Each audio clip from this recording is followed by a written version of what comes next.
أعوذ بالله من الشيطان اللعين الرجيم. بسم الله الرحمن الرحيم. الحمد لله رب العالمين. الصلاة والسلام والتحية والإكرام على أشرف الأنبياء والمرسلين مولانا ومولى الثقلين جد الحسن والحسين بالقاسم المصطفى محمد. صل على محمد وعلى والصلاة والسلام على وصيه ووزيره وسهره وصاحب لوائه وخليفته مولانا علي بن أبي طالب. اللهم صل على محمد وعلى والصلاة والسلام على أئمة المعصومين خصوصا سيدنا ومولانا بقية الله المنتظر المهدي. اللهم صل على محمد وعلى عجل الله تعالى فرجه الشريف روحي وأرواح العالمين لتراب مقدمه الفداء واللعنة الدائمة على أعدائهم أجمعين من يوم ظلمهم إلى قيام يوم الدين وبعد يوم الدين. أما بعد فقد كتب مولانا الحسين عليه السلام إن تسمعوا قولي وتطيعوا أمري أحدكم إلى سبيل الرشاد. صلوات پڑھیں محمد وآل محمد محمد وآل. سب سے پہلے مل کے اپنے امام کو سلام پہنچائیں، سب مل کے. السلام علیک یا ابا عبداللہ وعلی الارواح التي حلت بفنائک علیک منی سلام اللہ ابدا ما بقیت وبقی اللیل والنہار ولا جعله الله آخر العهد مني لزيارتكم. السلام على الحسين وعلى علي بن الحسين وعلى أولاد الحسين وعلى أصحاب الحسين. صلوات. اللهم صل على محمد. بزرگان محترم، عزیزان گرامی، جو سلسلہ گفتگو آپ کی خدمت میں جاری ہے وہ سرکار سید الشہداء کے لکھے ہوئے خطوط کے بارے میں آپ کے سامنے بزرگوں کی گفتگو سے جو باتیں اپنی زبان میں پیش کر سکتے تھے عرض کیا. جو خط بصرے کے لوگوں کو لکھا ہے، جو خط کوفے والوں کے نام ہے، جو خط جناب حبیب ابن مظاہر کے نام ہے، ان خطوط کے بارے میں قرآن و حدیث سے جو مطلب نکل سکتا تھا وہ آپ کی خدمت میں عرض کیا.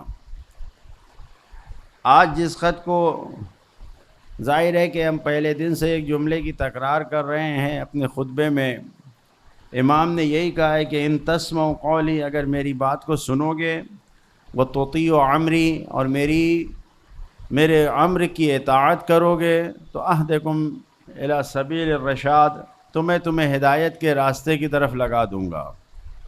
امام نے یہی کہا ہے کہ ہدایت کا راستہ تمہیں مل جائے گا. ایک مختصر سا بہت دو جملے کا ایک خط جناب محمد حنفیہ کے نام بھیجا ہے، اپنے بھائی محمد حنفیہ کے نام بھیجا ہے. ایک چھوٹا سا خط ہے جس میں امام نے یہی کہا ہے من لحق بی منکم استشہد معی، جو مجھ سے مل گیا اور میرے ساتھ اس نے شہادت کو پا لیا میرے ساتھ، تو وہ کامیاب ہے. ومن تخلف لم یبلغ الفتح، اور جو میرے ساتھ نہیں آیا وہ ہرگز کبھی بھی کامیابی نہیں پا سکتا. امام نے اس خط میں جو پیغام دیا ہے اپنی ساری قوم کو، اپنے ساری امت کو، سب کے تمام ماننے والوں کو، جاننے والوں کو ایک پیغام دیا ہے کہ اگر میرے ساتھ آئے تو کامیاب ہو. دنیا اور آخرت کی سعادت ہمارے ساتھ آنے میں ہے. اور اگر میرے ساتھ نہیں آئے تو کسی بھی صورت میں تمہیں کامیابی نہیں مل سکتی. دو ہی چیز ہے، یا حق ہے یا باطل ہے، یا یزید ہے یا حسین ہے. انسان فیصلہ کر لے کدھر رہنا ہے. تیسرا کوئی راستہ نہیں ہے. تیسرا کوئی راستہ نہیں ہے کہ حسین بھی رضی اللہ ہو اور نعوذ باللہ یزید بھی رضی اللہ ہو. ایسا نہیں ہے. دو ہی راستہ ہے، جس کو اپنانا ہو اپناؤ. ایک اس میں رضی اللہ ہے اور ایک لعنت اللہ ہے. اور یہ حقیقت ہے کہ فرزند رسول نواسہ رسول رضی اللہ ہے، دوسرا جو مقابل میں ہے وہ لعنت اللہ ہے. لہذا کوئی تیسرا نہ راستہ ہے، نہ کوئی گنجائش ہے، نہ سوچ ہے، نہ فکر ہے. دو ہی ہے، اور اسی دو میں بس انسان کو اپنا فیصلہ کرنا ہے کہ کدھر جائے کہ کامیاب ہو، کس راستے پہ جائے کہ کامیاب ہو. اس خط میں امام نے کہہ دیا میرے ساتھ آئے، یعنی میرا ساتھ دیا. اس زمانے میں اگر امام کے ساتھ جنگ کرتے ہوئے شہید ہو گئے کامیاب، اور اگر مخالفت کیا تو ہرگز فتح، کامیابی، جیت، سعادت کو نہیں پا سکتے. یعنی انسانی سعادت کے لیے اگر کوئی راستہ ہے تو وہ بس اور بس انہی کی امامت کا راستہ ہے، کوئی اور راستہ نہیں ہے. اگر انسان کو کامیابی، انسان دنیا میں بہت سے راستوں کو کامیاب سمجھتا ہے، سوچتا ہے کہ ہم اس پر کامیاب ہیں، لیکن اس سے معلوم ہی نہیں ہوتا ہے. اتنا زیادہ اس کو ایموشنل بنا دیا جاتا ہے، اتنا زیادہ کہ اسی ایموشنل میں بلیک میل کر دیا جاتا ہے کہ انسان کو پتہ بھی نہیں چلتا کہ ہم حق کے راستے پہ جا رہے ہیں یا غلط راستے پہ جا رہے ہیں. دنیا آج ایسی ہے، اتنا زیادہ ہر چیز کو بہتر سے بہتر بنا کے پیش کرنا. مال اندر چاہے جتنا بھی خراب ہو، اوپر سے پیکنگ جتنی اچھی ہے انسان دھوکے میں آ جاتا ہے. اور یہ ایسا نہیں ہے، ایسا نہیں ہے کہ جو مجمع ہمارے سامنے بیٹھا ہوا اس میں کوئی ایک اس بات کا انکار کر سکے. اور خصوصاً ہمارے ملک میں یہ فن بہت اچھا آتا ہے، ہمارے ملک والوں کو یہ آرٹ بہت اچھا آتا ہے. میں آپ کا وقت نہیں لینا چاہتا ہوں، لیکن اس حقیقت کے اوپر بات بتانا چاہتا ہوں کہ قم کے اندر ایک جگہ پر ہم کو کسی نے کہا کہ یہ فرانس کی کمپنی کا یہ سینٹ لے آئیے گا. ہم دکان پہ گئے، وہ بہت ہی اچھا عرب تھا ایک بیچنے والا، اس کے پاس گئے. میں نے کہا بھائی یہ سینٹ دے دو. اس نے اپنی دکان کے اندر سے نکال کے دے دیا. اب جب اس نے دکان کے اندر سے نکال کے دیا، ہم نے جو باہر لگا ہوا دیکھا تھا وہ بہت خوبصورت پیکنگ، بہت اچھا، سیم نام، اور وہ اندر سے جو دیا تو پیکنگ اچھی نہیں تھی. ہم نے کہا کہ آخر ایسا کیوں ہے، اصلی والا دو. اس نے کہا ہم تمہیں جانتے ہیں، ہم پہچانتے ہیں، مدتوں سے تم آ رہے ہو ہمارے پاس سامان لینے، ہم تمہیں کوئی دوسرا نہیں دے سکتے. ہم نے کہا جو لگا رکھا ہے وٹرین میں اس کا کیا؟ کہا کہ یہ اصلی فرانس کا ہے، وہ انڈین ہے. کہ جتنا زیادہ خوبصورت پیکنگ میں ہر چیز کو دنیا پیش کرنے میں ماہر ہے، اتنا ہی زیادہ اندر سے وہ خراب دکھتا ہے. یہی حال دین کے ساتھ بھی ہے کہ دین کو بھی اتنا زیادہ جذبات اور احساسات میں ایموشنل بنا کر پیش کیا جا رہا ہے کہ انسان کو پتہ نہیں ہے کہ حق کدھر ہے، باطل کدھر ہے. گم ہو کے رہ گیا انسان اس سرگردانی میں، اس سوشل میڈیا کی دنیا میں، کہ حق کدھر ہے، باطل کدھر ہے. امام یہ کہہ رہے ہیں، اور یہی معیار ہے، 1400 سال سے یہی معیار ہے، اول دن سے یہی معیار ہے. جس دن سے نبی کریم نے لا الہ الا اللہ تفلحو کہا ہے کہ لا الہ الا کہو فلاح پا جاؤ گے، اسی دن سے یہ معیار بنایا گیا ہے کہ اگر اللہ کی جانب سے معین کردہ امامت و رسالت و ہدایت پہ رہو گے تو کامیاب ہو، اور اگر اس سے ہٹ گئے، ذرہ برابر بھی ہٹ گئے، تو پھر نہ دنیا کی کامیابی ملے گی نہ آخرت کی ملے گی. ایک صلوات پڑھیں محمد و آل محمد. لہذا غور فرمائیں، انسان کو دنیا کی سعادت حاصل کرنی ہو تو بھی بتایا ہے، آخرت کی سعادت حاصل کرنی ہو تو بھی بتایا ہے. سرکار رسالت ماں صلی اللہ علیہ وآلہ وسلم صلی اللہ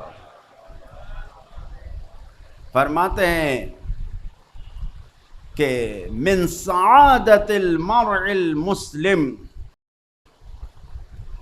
اربعۃ، ایک مسلمان مرد کے لیے سعادت 4 چیزیں ہیں. دنیا کی سعادت، دنیا کی سعادت کہ جو انسان کے لیے آخرت کی سعادت بھی ہموار کرتی ہے، راستہ بنا دیتی ہے. 4 چیزیں ہیں،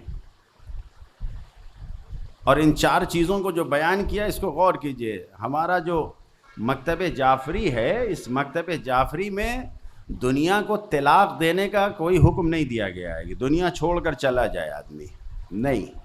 دنیا میں رہنے کا حکم دیا گیا ہے، دنیا سے آخرت کو بنانے کا حکم دیا گیا ہے. دنیا سے کنارہ کشی اختیار کرنے، پہاڑوں پہ جانے والا مذہب نہیں ہے، شادی نہ کرنے والا مذہب نہیں ہے، دنیا کی نعمتوں کو حرام کرنے والا مذہب نہیں ہے. جو جائز ہے، جو قرآن نے پیغام دیا وہ سب ہے، موجود ہے. لہذا نبی کریم فرما رہے ہیں کہ ایک مومن، ایک مسلمان مومن کے لیے جو چیز سعادت ہے اس دنیا میں، ان میں سے ایک چیز ہے الزوجۃ الصالحہ، المرأۃ الصالحہ، کہ اس کی بیوی نیک ہو. جس کی بیوی نیک ہوتی ہے یہ انسان کی سعادت ہے، یہ خوش بختی ہے. توجہ فرما رہے ہیں. اب یہ تو انسان یہ سوچے یہ قسمت کی بات ہے، نہیں، یہ قسمت کی بات نہیں ہے، یہ اپنے عقل و شعور اور انتخاب کی بات ہے کہ ہم نے سلیکٹ کس کو کیا ہے.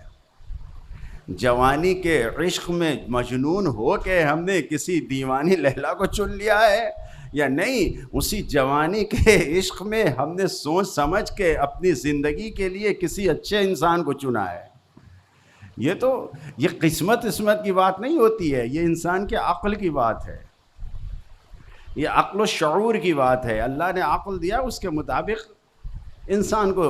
والدین کی ذمہ داری ہے کہ وہ جو جوان ہے 20 سال 18 سال کا، جب کسی منزل پہ قدم بڑھا رہا ہے تو اس کو گائیڈ کریں، رہنمائی کریں.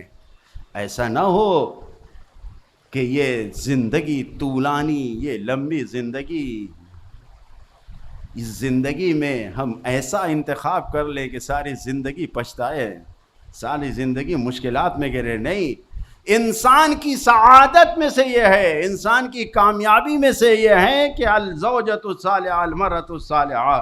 یہ خداوند عالم نے اعلان کیا ہے نبی کے ذریعے سے. کیوں؟ اس لیے کہ قرآن مجید کی آیتوں میں یہ بات کہی گئی ہے، خلق لکم من آیاتہ ان خلق لکم من انفسکم ازواجا. اللہ کی نشانیوں میں سے ایک نشانی یہ ہے کہ خود تمہارے درمیان سے تمہارے لیے تمہارا جوڑا پیدا کیا ہے، کہیں اور سے نہیں. کسی حیوان کو تمہارا جوڑا نہیں قرار دیا ہے، تمہارے لیے تمہارے درمیان سے تمہارا جوڑا قرار دیا ہے. اور تعلیمات تو ہم سے یہ کہتی ہیں کہ کفو ہونا چاہیے، برابر ہونا چاہیے، ہم پلہ پلہ ہونا چاہیے. کفو کا مطلب کیا ہے؟ کہ عشق میں ایک جیسا ہو، مال میں ایک جیسا ہو، مینٹیننس میں ایک جیسا ہو. یہ نہیں ہے کفو. کفو یہ ہے کہ دین میں تمہارے برابر ہو، ایمان میں تمہارے برابر ہو، تقوی میں تمہارے برابر ہو. باقی ساری چیزیں تو سائڈ میں آ جاتی ہیں. اگر دین و ایمان و تقوی کے اوپر تم نے شادی کیا، انتخاب کیا، تو پھر جان لو حسن بھی آ جائے گا، جمال بھی آ جائے گا، مال بھی آ جائے گا، دولت بھی آ جائے گی، سب کچھ مل جائے گا اگر تم نے تقوی کی بنیاد پر شادی کیا ہے. خداوند عالم یہ کہا ہے کہ تمہارے لیے تمہارے میں سے ہم نے جوڑا بنایا. یہ اللہ کی نشانی ہے. اگر غور کرے انسان اس کے اوپر تو یہ خود خدا تک پہنچے گا انسان کہ کتنی عظیم گفتگو یہ کی جا رہی ہے کہ تمہارے لیے تمہاری بیوی، تمہارے لیے خدا نے تم میں سے ہی پیدا کیا ہے، کسی اور کو نہیں بنایا. تصور کر کے سوچئے کہ اگر خدا بند عالم ایسا کر دیتا کہ کسی حیوان کو کسی انسان کے ساتھ جوڑ دیتا تو کیا ہوتا. ایک صلوات پڑھے محمد والے.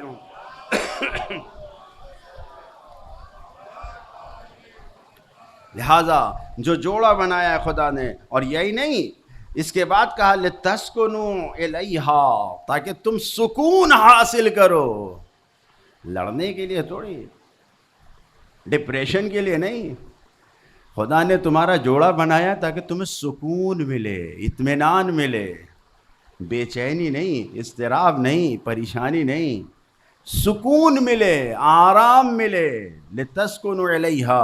اور یہی نہیں، نہ جانے کس جگہ کے، کس شہر کی، کس دیہات کی، کہاں سے لڑکی کو لے کر کس شہر میں، کس دیہات میں ہم چلے آئے جہاں پہ کچھ ملتا ہی نہیں جلتا نہیں. اس نے اپنی زندگی اپنے باپ کے ساتھ گزاری، ہم نے اپنے. یہ رشتہ کیسے غائب ہو گیا؟ بڑی محنت کیا ہے ہم نے، بہت چھان بین کیا ہے، بڑے اچھے اس سے کیا ہے. سوچا نہیں تمہاری اوقات کیا ہے کہ تم اس نہیں. خدا کہہ رہا ہے قرآن مجید میں وَجَعَلَ بَيْنَكُمْ مَوَدَّةٌ وَرَحْمَةٌ. اللہ ہے کہ جب تم رشتہ طے کرتے ہو تو تمہارے درمیان مودت اور رحمت کو قرار دے دیتا ہے. کوئی اور نہیں ہے، یہ خدائی طاقت ہے کہ جیسے ہی ادھر نکاح جاری ہوا، اسی لیے تو ہماری شریعت میں یہ کہا گیا ہے کہ جس مکتب کے اعتبار سے، جس مسلک کے اعتبار سے جو جس دین کا ماننے والا ہو، اگر اپنی دین کے مطابق شادی کر رہا ہے تو اس کے بچوں کو تم ناجائز نہ کہنا. وہ اپنے دین اور اپنے ایمان کے اعتبار سے سنی مسلک پہ کیا ہے حلال ہے، ہندو مذہب پہ کیا ہے حلال ہے، کرسچن یہودی جس مذہب پہ کیا ہے ہونا چاہیے. دین کے مطابق رشتہ ہونا چاہیے، بے دینوں کو نہیں حلال کہا گیا ہے. لہٰذا اب اگر کوئی انسان چاہے جس دین پہ بھی رہتا ہو، اپنے دین کے مطابق بھی اگر رشتہ کر رہا ہے تو خداوند عالم کہہ رہا ہے کہ اللہ نے تمہارے درمیان مودت اور رحمت کو قرار دے دیا ہے. ورنہ ہمارے جیسے انسان کی کیا اوقات تھی کہ ایک دور دراز یا بالکل پڑوس کی کوئی لڑکی کو بھی لا کے ہم اپنے ساتھ جوڑ کے اس کے ساتھ محبت کو ایجاد کر لے جائے.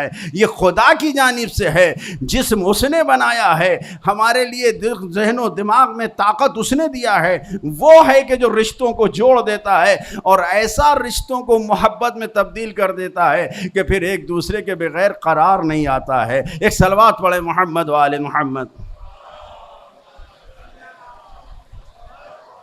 لہذا قرآن مجید کہہ رہا ہے کہ تمہارے لیے خدا نے قرار دیا ہے، اللہ نے بنایا ہے. اور یہ ایک ایسا مسئلہ ہے کہ انسان اس دنیا میں جو بھی عجیب منزل ہے. ایک واقعہ یاد آ گیا، میں آپ کی خدمت میں عرض کروں. ایک زوجہ آئی، ایک بیوی آئی نبی کے صحابی کی، اور آ کے کہا یا رسول اللہ میرے شوہر گھر بار سب چھوڑ کے چلے گئے ہیں. کہاں؟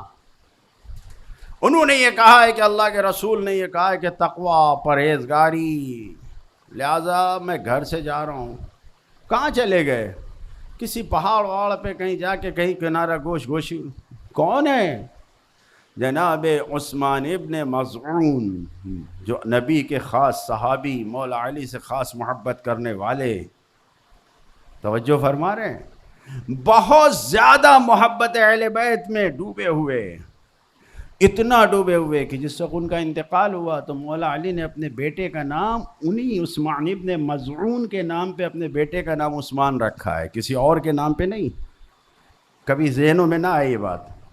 جناب عثمان ابن مظعون، اللہ کے رسول نے کہا کہ جاؤ بلا کے لے آؤ عثمان کو. عثمان ابن مظعون آئے. ابن مظعون تمہیں کیا ہو گیا ہے؟ تم سب کچھ چھوڑ کر کے کیوں چلے گئے؟ جواب کیا دے؟ اللہ کے رسول نے کہا کیا میں اپنی بیویوں کے ساتھ زندگی نہیں گزار رہا ہوں؟ کیا میں گھر میں نہیں رہ رہا ہوں؟ کیا بتاؤ میری کوئی رات عبادت کے سوا گزرتی ہے؟ کیا میرا دن کوئی عبادت کے سوا گزرتا ہے؟ کیا میں اپنے خدا سے قریب نہیں ہوں؟ بتاؤ. ارے یہ تعلیم، یہ شریعت جو ہم تمہیں دے رہے ہیں، اس شریعت میں سب کو چھوڑ کے کہیں جانا نہیں ہے. نہیں، اسی دنیا میں رہو. اس دنیا سے جو تمہارا مقدر ہے، جو تمہارا حصہ ہے، اس سے فائدہ اٹھاؤ، لیکن آخرت سے غافل نہ ہونا. قرآن مجید کی آیت کو پڑھ کے سنایا نبی کریم نے. فرماتے ہیں وَلَا تَنْسَ نَصِيبَكَ مِنَ الدُّنْيَا، دنیا سے جو تمہارا حصہ اس کو نہ بھلاؤ. وَأَحْسِنْ كَمَا أَحْسَنَ اللَّهُ إِلَيْكَ، ارے اللہ نے تمہیں بہترین نعمتیں دیا ہیں تو تم اللہ کے لیے بہترین نعمتوں کو خرچ کرو. اللہ نے تمہیں سب کچھ بہترین عطا کیا ہے تو اس کو اللہ کے لیے استعمال کرو. یہ نہ کرو کہ تم اپنے اوپر سب کچھ حرام کر لو، سب چھوڑ کر چلے جاؤ. دیکھو تمہارے لیے میں آئیڈیل ہوں. اللہ کا رسول کہہ رہا ہے کیا میں اپنی دنیا سے فائدہ نہیں اٹھا رہا ہوں؟ بس یہ دنیا تمہیں غافل نہ کرے. یہ دنیا تمہیں غافل نہ کرے. وَلَا تَنْسَ نَصِيبَكَ مِنَ الدُّنْيَا وَأَحْسِنْ كَمَا أَحْسَنَ اللَّهُ إِلَيْكَ. جس طریقے سے خداوند عالم نے تمہارے لیے نیکیاں اور دنیا کو اچھا قرار دیا ہے، ویسے ہی تم اس دنیا کو بھی اپنے لیے اچھا قرار دے لو، غافل نہ ہو. تو انسان کی سعادت اور خوشبختی کے لیے بہترین چیز انسان کے لیے نیک بیوی کا ہونا ہے، اور یہ نیک بیوی کو نیک انسان بناتا ہے، کوئی دوسرا نہیں بناتا ہے. ایک صلوات پڑھے محمد و آل محمد. تو دنیاوی سعادت، امام نے خط میں کہا ہے کہ اگر میرے ساتھ رہو گے تو سعادت ملے گی. تو اللہ کے رسول فرما رہا ہے کہ دنیاوی سعادت اور کس چیز سے ملے گی؟ والمسکن الواسع، بڑھیا بہترین گھر، اچھا گھر. والمسکن الواسع، کہ اگر انسان اس دنیا میں نعمتوں کو کما رہا ہے، مال کو کما رہا ہے، تو اپنے لیے بہترین گھر قرار دے. ایسا نہیں ہے کہ اپنے آپ کو پریشانیوں اور تنگیوں میں رکھے، نہیں، محنت کرنا چاہیے انسان کو، ہاتھ پہ ہاتھ رکھ کے نہیں بیٹھنا چاہیے. اللہ کا رسول گیا مسجد میں، ایک طرف دیکھا کہ کچھ لوگ بیٹھے دعا کر رہے ہیں. پوچھا کہ یہ تم لوگ کیا کر رہے ہو؟ کہ نحن المتوکلون علی اللہ، ہم اللہ پہ بھروسہ کرنے والے ہیں. کیا مسجد ہم نے بنائی اور اس مسجد میں تم آ کے ڈیرا ڈال کے بیٹھ گئے کہ ہم اللہ پہ بھروسہ کرنے والے ہیں؟ نحن المتوکلون علی اللہ، ہم اللہ پہ بھروسہ کرنے والے ہیں. کام دھندہ نہیں ہے کچھ،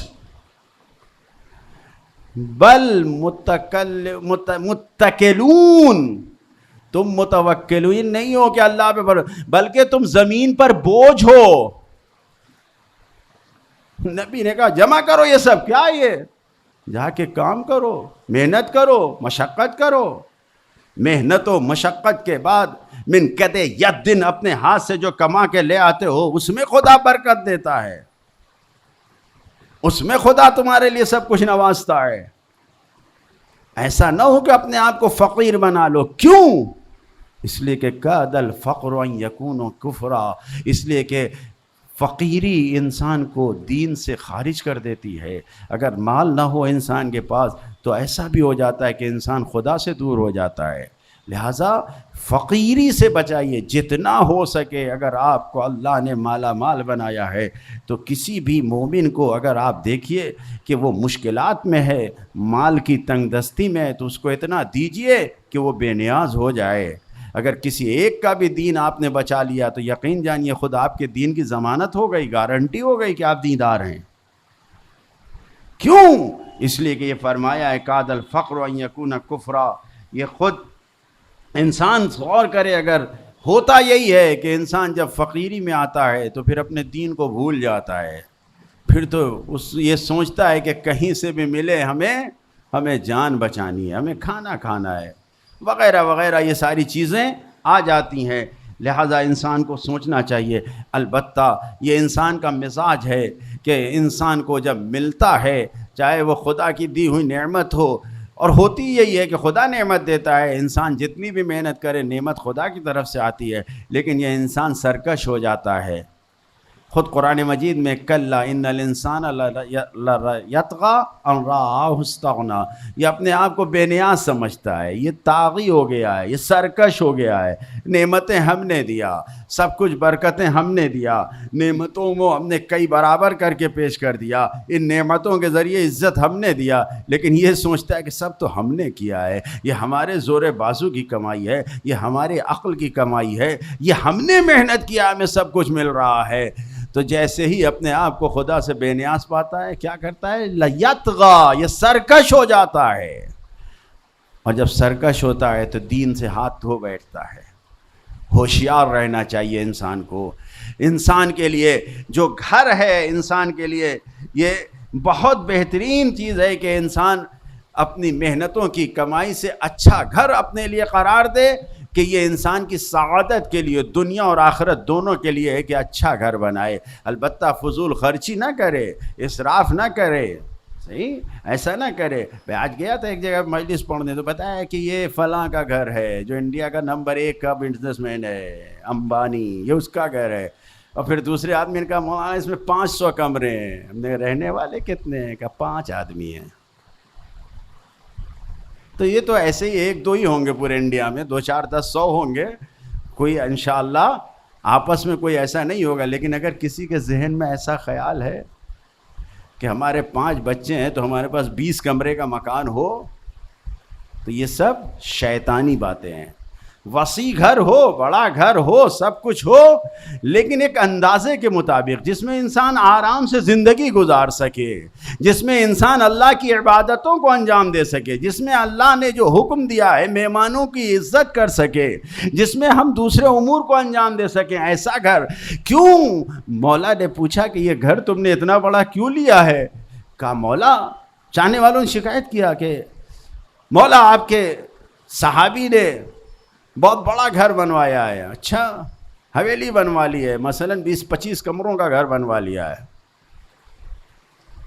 مولا نے پوچھا کیوں بنوایا ہے؟ مولا کو لے کے گیا. آئیے آقا، یہ آپ دیکھیے تو یہ گھر میں نے فلاں کے لیے کمرہ بنایا ہے، یہ فلاں مہمان کے لیے ہے، یہ آپ کے اس کام کے لیے ہے، یہ ہمارے اس کام کے لیے. جو کمرے بنائے تھے سب کو بتا دیا. تمہارے رہنے کا کون کا؟ یہ کمرہ میرے رہنے کا ہے. بس یہ گھر تو بنایا ہے میں نے، لیکن گھر نہیں ہے، یہ ملٹی پرپز گھر ہے. نہ جانے کتنے کام ہوں گے. تو امام نے کہا کہ اللہ تمہارے گھر میں اور برکت دے. نیت اگر تمہاری اس سے آخرت کو آباد کرنے کے لیے ہے تو خدا تمہارے اس گھر کو اور وسیع کر دے. ایک صلوات پڑھیں محمد والے میں.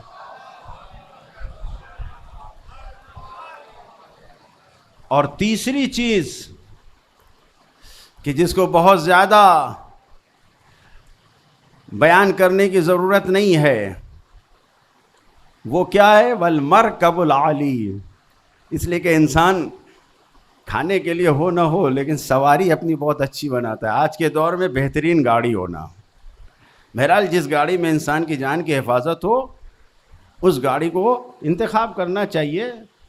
جو خرید سکتا ہے انسان کرے، دکھانے کے لیے نہیں، لوگوں پہ اپنا پیسہ بتانے کے لیے نہیں، راستہ چلنے کے لیے، جو آدمی کے لیے آرام دہ ہے، جو سکون کی گاڑی ہے، جو حفاظت کے ساتھ ہے. تو مرکب العالی 3 چیزیں بتائی آپ کے سامنے اب تک: بہترین بیوی، بہترین گھر، بہترین سواری. یہ 3 چیزیں انسان کے لیے کیا ہے؟ سعادت کا ذریعہ اسی دنیا میں. اور ان 3 چیزوں کے بعد چوتھی چیز بتاتا ہوں. اس کے پہلے ایک صلوات پڑھیے آپ حضرات.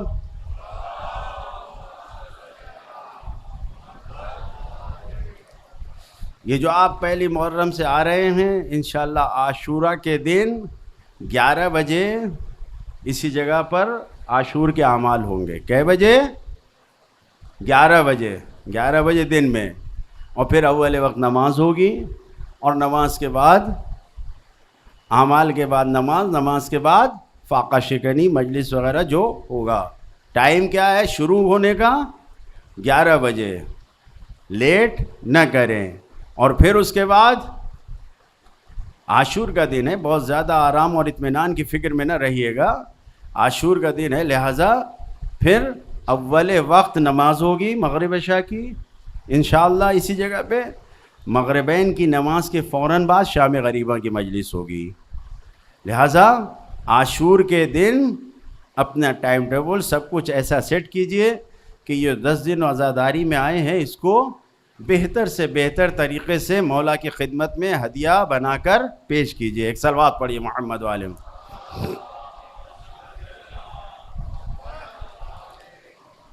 تو عزیزان گرامی، بزرگان محترم، 3 چیزیں ہیں جو بہترین سعادت ہے انسان کے لیے. اور چوتھی چیز کیا ہے؟ والولد الصالح، نیک اولاد ہے. نیک اولاد ہے کہ جو انسان کے لیے سعادت کا ذریعہ ہے. کاش ایسی تربیت ہم کریں کہ جیسی ہمارے اماموں نے ہمیں بتایا ہے. اگر ہمارے اماموں کی بتائی ہوئی تربیت پہ ہم جائیں گے تو واقعاً ہمارے لیے ہماری اولاد بابرکت ہوگی. الولد الصالح، الولد الصالح، ایسی اولاد بنائے کہ جو واقعاً ہمارے لیے سکون کا ذریعہ ہو، ایسا ہو کہ نعمت سمجھ میں آئے کہ خداوند عالم نے ہمیں ایسا کیا ہے. ایسا نہ ہو کہ وہ ہمارے لیے بوجھ بن جائے. نہیں، تربیت ایسی کریں. اور واقعاً ہو سکتا ہے، ناممکن نہیں ہے، مشکل نہیں ہے. اگر کوئی اولاد بگڑتی ہے تو اس میں بھی والدین کا ہی قصور ہوتا ہے. معاف کیجیے گا، بہت کم ایسا ہوتا ہے کہ اولاد خود سے راستے سے بھٹک جائے، بگڑ جائے. نہیں، کہیں نہ کہیں سے ہم نے کوتاہی کی ہے کہ ہمارا بچہ بگڑا ہے یا نہیں ہے؟ بچہ معصوم ہے، پاک ہے. 5 سال کی عمر تک اس کو نہ جھوٹ بولنا آتا ہے نہ کچھ آتا ہے. دروازے پہ کسی نے گھنٹی بجائی، آپ نے بچے سے کہہ دیا جاؤ کہہ دو پاپا گھر میں نہیں ہے. جھوٹ بولنا کس نے سکھایا بچے کو؟ ہم نے سکھایا یا نہیں سکھایا؟ یہی تو ہے. اب اسی پہ آپ ساری مثالیں دیکھ لیے.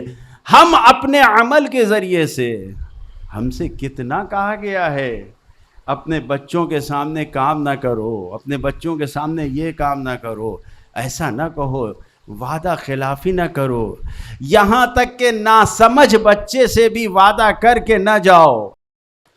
گھر سے نکلتے وقت اگر چھوٹا بچہ ہے، بچی ہے، اور گھر سے کہہ لیں گے پاپا میرے لیے کار لے کے آئیے گا. ہاں ہاں بیٹا لے کر آئیں گے. ارے نہیں، وعدہ نہ کرو.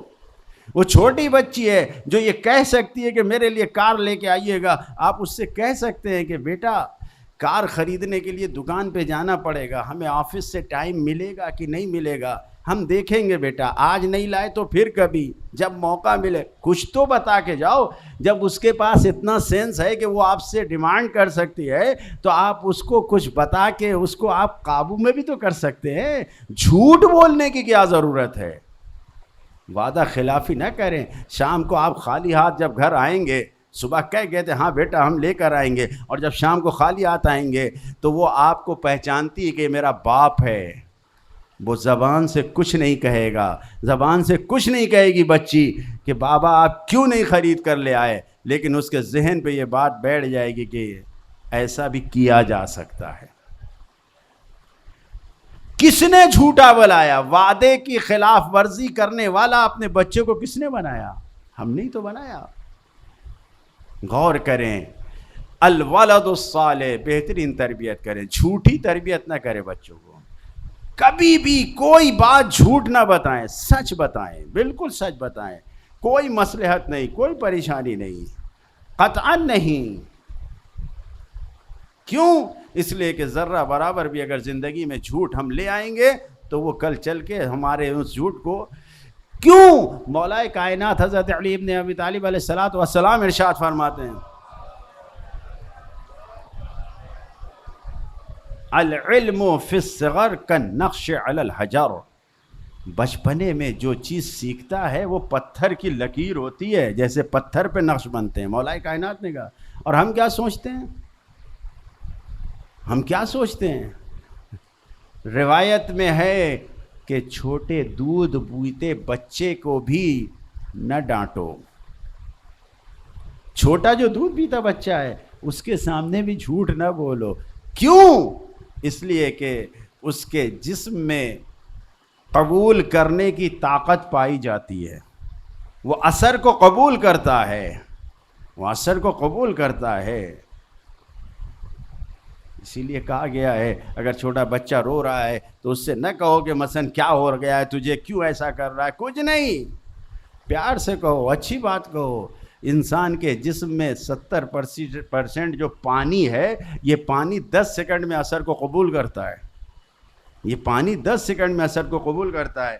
یہ یہاں پر جو گلاس میں پانی رکھا ہے یہ 10 سیکنڈ میں اثر کو قبول کرتا ہے. اس پانی کو آپ کہیے کہ تو بہت خراب پانی ہے، یہ خراب ہو جائے گا. 10 سیکنڈ سے کم میں اس کا مزہ بدل جائے گا. آپ یہ کہیے کہ بہت میٹھا، بہت اچھا پانی ہے، یہ اپنا اثر دکھائے گا. انسان کے جسم میں پانی ہوتا ہے. یہ مت سوچئے خون میں تاثیر دیر سے ہوتی ہے لیکن پانی پہ اثر بہت جلدی ہوتی ہے. چھوٹے دودھ پیتے بچے کو بھی اگر آپ نے ڈانٹ دیا تو اس کے اوپر اثر ہو جاتا ہے. کیوں ہوتا ہے؟ اب میں اس سے زیادہ نہیں توضیح دوں گا، اس سے زیادہ آپ کے سامنے ڈیٹیل نہیں بیان کروں گا.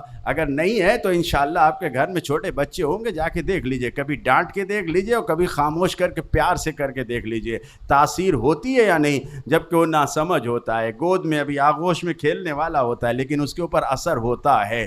لہٰذا جو ہم سے حکم دیا جا رہا ہے وہ کیا ہے کہ جو تمہاری سعادت کا ذریعہ ہے، تمہاری دنیاوی زندگی کا کامیابی کا ذریعہ ہے، وہ الولد الصالح ہے، نیک بچہ ہے، نیک اولاد ہے. ایک صلوات پڑھے محمد و آل محمد.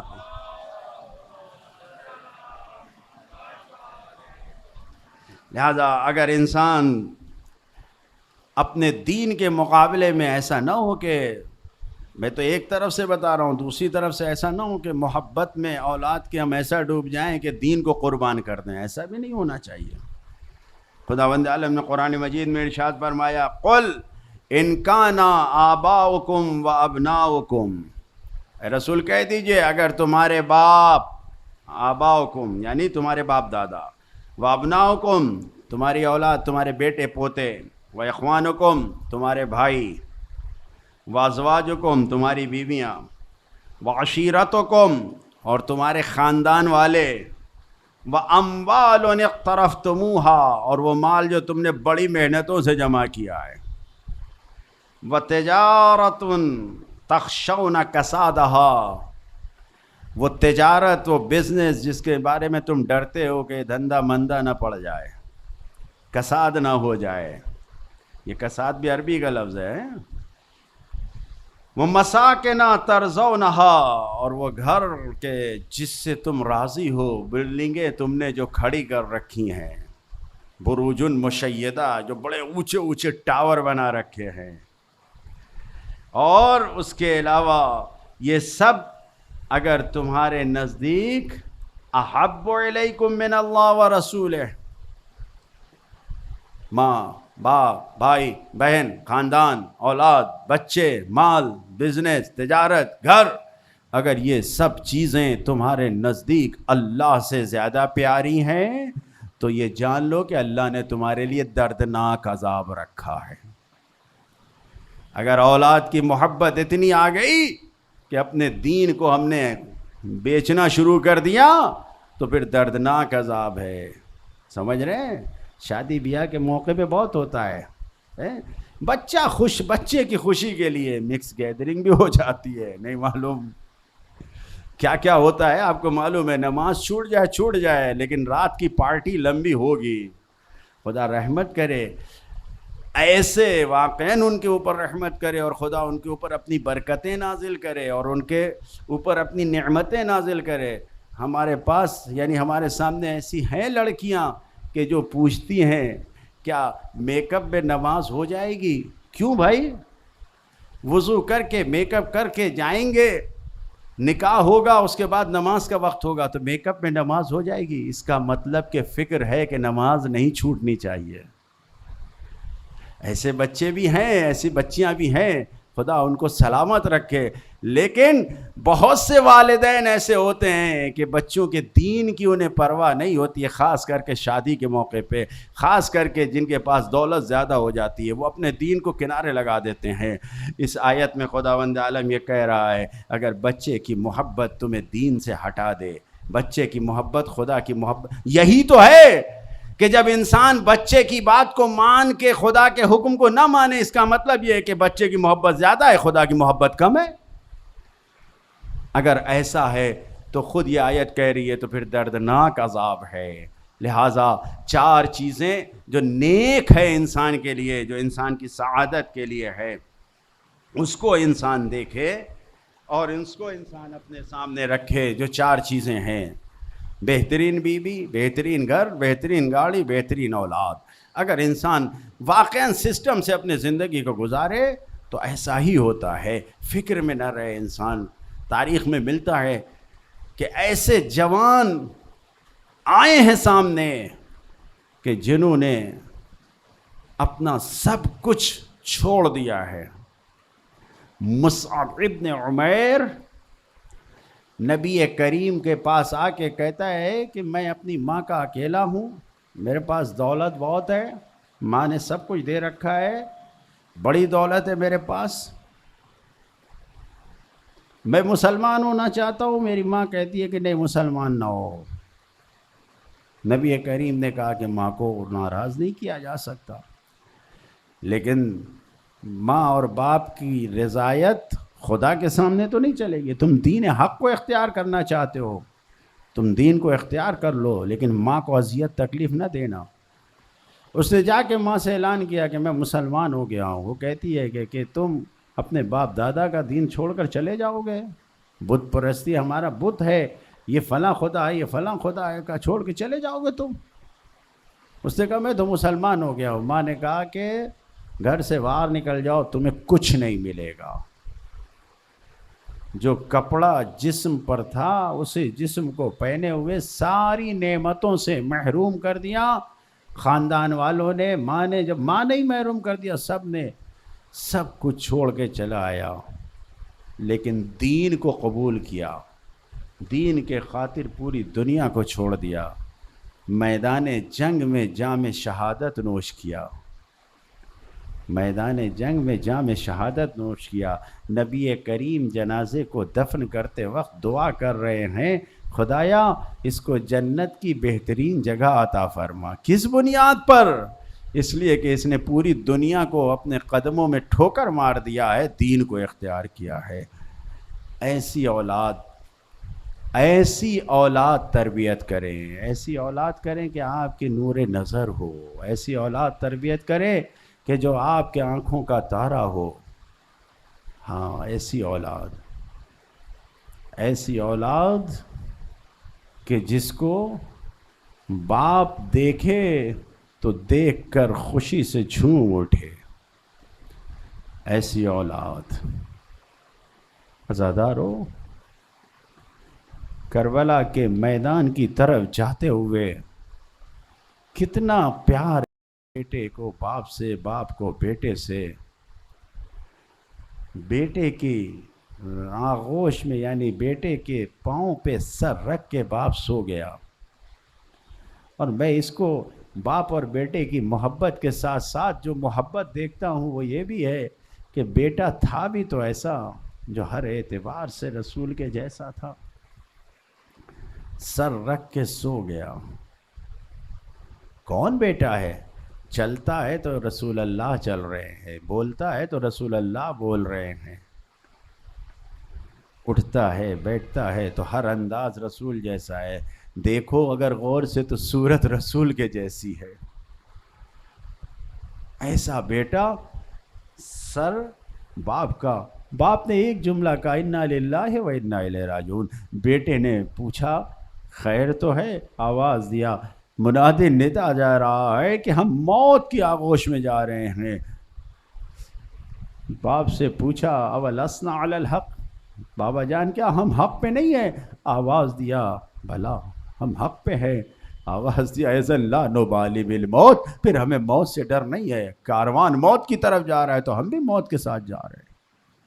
ہاں، یہ وہ قافلہ ہے کہ جناب عباس نے خطبہ دیتے وقت مکے کی چھت سے چڑھ کے یہی کہا تھا کہ ہم وہ ہیں کہ تم ہم کو موت سے نہ ڈراؤ، اتخوفونا بالموت، تم ہمیں موت سے ڈرا رہے ہو۔ ہم وہ ہیں کہ نلعب بالموت فی الطفولیت، ہم وہ ہیں کہ بچپنے میں موت سے کھیلا کرتے تھے۔ علی ابن ابی طالب کا پوتا ہے، موت سے ڈر نہیں ہے، موت سے کھیلا کرتے تھے۔ اور بلند ہو کے رفیع الرجولیت، جب ہم بلندیوں پہ آ گئے تو پھر ہمارا بات کیا پوچھ رہے؟ تو ہمیں اس وقت جب ہم بچپنے میں موت سے نہیں ڈرتے تو اس وقت تو ہمیں موت سے کوئی خوف نہیں ہے۔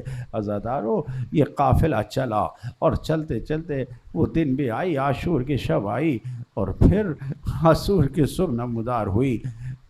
سارے مقتل نے یہ مل کر لکھا ہے کہ اول من خرج من بنی ہاشم ہوا علی بن الحسین الاکبر، سب سے پہلے جو میدان جنگ کی طرف بنی ہاشم میں سے گیا ہے وہ علی اکبر تھا۔ عزادارو، علی اکبر تھا۔ عجب مقتل کا منظر ہے۔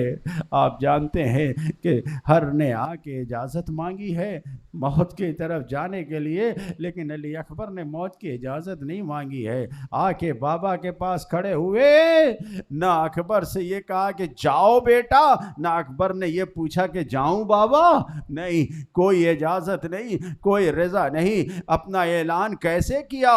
امام نے اکبر کو جب دیکھا کہ اکبر میدان جنگ میں جانے کے لیے آئے ہیں تو فوراً ہاتھوں کو بلند کیا اور کہا اللہم اشہد علی ہؤلاء القوم قد برز علیہم غلام اشبہ الناس بنبیک خلقا وخلقا ومنطقا لنبیک۔ اے میرے پروردگار تو گواہ رہنا، اس قوم پر جو بچہ جا رہا ہے، یہ جو جوان جا رہا ہے، یہ تیرے نبی کی شبیہ ہے، یہ تیرے نبی کے جیسا ہے۔ اللہ اللہ، جیسے ہی اکبر نے یہ سنا اکبر خود تیار ہوئے، امام نے گھوڑے پہ بیٹھا لا۔ آپ جانتے ہیں کیا کہا؟ یہ خشبی ہے، ارے خلقن و خلقن و صورتن و منطقن لنبی کا، ارے پیدائش کے اعتبار سے بچہ نانا کے جیسا ہو سکتا ہے، لیکن کیسی تربیت ہوئی ہے کہ یہ درچے کا اخلاق بھی نبی کے جیسا ہے، بولنے کا انداز بھی نبی کے جیسا ہے۔ ارے یہی تو وجہ ہے، ہر اعتبار سے صورت میں، سیرت میں، بولنے میں، رفتار میں، گفتار میں، ہر ادا میں نبی کے جیسا ہے کہ یہی تو کہا حسین نے ہی نمشتقنا لزیارت نبی کا نظرنا، اے خدا، ارے جب بھی ہم تیرے نبی کی زیارت کے مشتاق ہوتے تھے ہم اکبر کی طرف دیکھ لیا کرتے تھے۔ 18 سال سے اکبر ہمارے درمیان، ہم اپنے نانا کی زیارت کر لیا کرتے تھے۔ عزادارو، یہی تو وجہ تھی کہ جب حسین نے یہ اعلان کیا، اکبر کو سوار کیا، جاؤ بیٹا خدا حافظ یہ کہہ کے جو بھیجا، جا رہے تھے، اکبر نے گھوڑے پہ بیٹھ کے جو جیسے ہی لگام فرس کو کھینچا، تیزی سے آگے بڑھنے لگے، تلوار کو ہوا میں جو نکالا، ایک آواز کان میں آئی، یا بنیا ملن ملا، اے میرے لالا آہستہ آہستہ، اے میرے لالا آہستہ آہستہ۔ اکبر کے کانوں میں آواز گئی، پلٹ کر آ گئے، باپ کا احترام پہچانتا تھا، گھوڑے سے نیچے آ گئے، باپ کے قریب آئے، بابا خیر تو ہے؟ آواز دیا، بیٹا بیٹا، ارے جب تک جاؤ تم نہیں جانتے، تم نہیں سمجھ سکتے، ارے ہم اور آپ بھی نہیں سمجھ سکتے۔ اگر کسی کا 18 سال جیسا بیٹا ہو تو شاید، لیکن کیسے سمجھے گا؟ اکبر جیسا تو نہیں ہو سکتا۔ جوان بیٹا اگر کسی سے موت کی طرف جانے کی اجازت مانگے تو شاید یہ منزل سمجھ میں آئے، لیکن امام نے یہی کہا اگر تم صاحب اولاد ہوتے تو شاید اس درد کو سمجھ جاتے۔ اے میرے لال، جب تک سامنا رہے مڑ مڑ کے چہرہ دکھاتے رہنا۔ مجھے نہیں معلوم اکبر سے کیوں کہا، ارے نبی کی آخری وقت تک زیارت کرنا تھا یا اپنے جوان بیٹے کو دیکھنا تھا، لیکن اکبر میدان میں گئے۔ عزادارو، میدان میں جا کے تلوار چلایا، دشمنوں کو فنار کیا، کسی نے 200 لکھا، کسی نے 100 کہا، لیکن جا کے ایسا نہیں ہے کہ سامنے سے کوئی آرام سے صفیں بنائے کھڑا ہوا ہے اور جا کے تلوار چلا گیا، نہیں، جنگ ہو رہی ہے، گھمسان جنگ ہو رہی ہے، چھپ چھپ کے دشمن آ رہے ہیں، جوان پہ حملہ کرنے کرنے کے لیے عزادارو اس عالم میں اکبر تلوار چلا رہے ہیں اور 100 سے زیادہ دشمنوں کو فنار کیا، اور اس کے بعد پلٹ کے بابا کی خدمت میں آئے اور آنے کے بعد عرض کیا یا بتا العطش قد قتلنی وثقل الحدید اجہدنی حل الیک سبیل جرعۃ الماء، اے بابا ارے پیاس مجھے مارے ڈال رہی ہے، اور یہ جو اسلحے کی زرے کی شدت ہے، یہ جو وزنی رنگین اسلحہ ہے، یہ مجھے پریشان کر رہا ہے، کیا ایک گھونٹ پانی مل سکتا ہے؟ ایک گھونٹ پانی مل سکتا ہے؟ عزادارو امام حسین نے پانی کا نہ بتایا، نہیں کہا ارے عباس حسین جانتے تھے، علی اکبر بھی جانتے تھے، بس اتنا کہا ہاتھ لسانے کا اپنی زبان کو لاؤ، اور زبان کو منہ میں جو ڈالا عزادارو اکبر نے زبان کھینچا، آواز دیا آپ کی زبان میں اور کانٹے پڑے ہوئے ہیں۔ حسین نے انگشتری نبوت اتارا، اے اکبر اس کو زبان میں رکھو اور جاؤ، ارے دادا تمہیں حوض کوثر سے سیراب کریں گے۔ حسین نے یہ کیوں کہا؟ اے عباس جا، اے اکبر جاؤ، اب پلٹ کر نہ آنا۔ لو اکبر خدا حافظ کر کے گئے، تیزی سے میدان کی طرف گئے، لنگ کرتے کرتے جنگ کرتے کرتے وہ وقت بھی آیا کہ دشمنوں نے گھیر کے حسین کے لال پہ حملہ کیا۔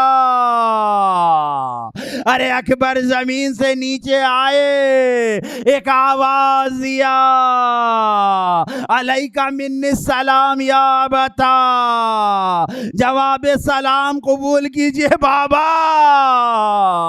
حسین آگے بڑھے تیزی سے یہ کہتے ہوئے ارے میرے لال، اب جو پہنچے بیٹے کے سر کو آذانوں پہ رکھا، آواز دیا الدنیا بعدک لفا، اے بیٹا تیرے بعد زندگانی ہے دنیا پہ خاک ہو۔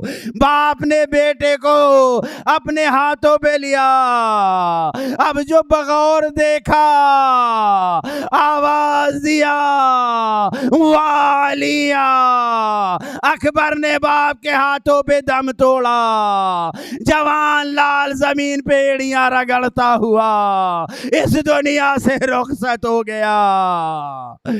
ارے اکبر نے آواز دیا، اکبر کو اٹھانے کے لیے حسین نے آواز دیا فیا فتیان بنی ہاشم ہلمو، اے جوان، اے بنی ہاشم کے جوانوں آؤ اکبر کا جنازہ اٹھانے کے لیے۔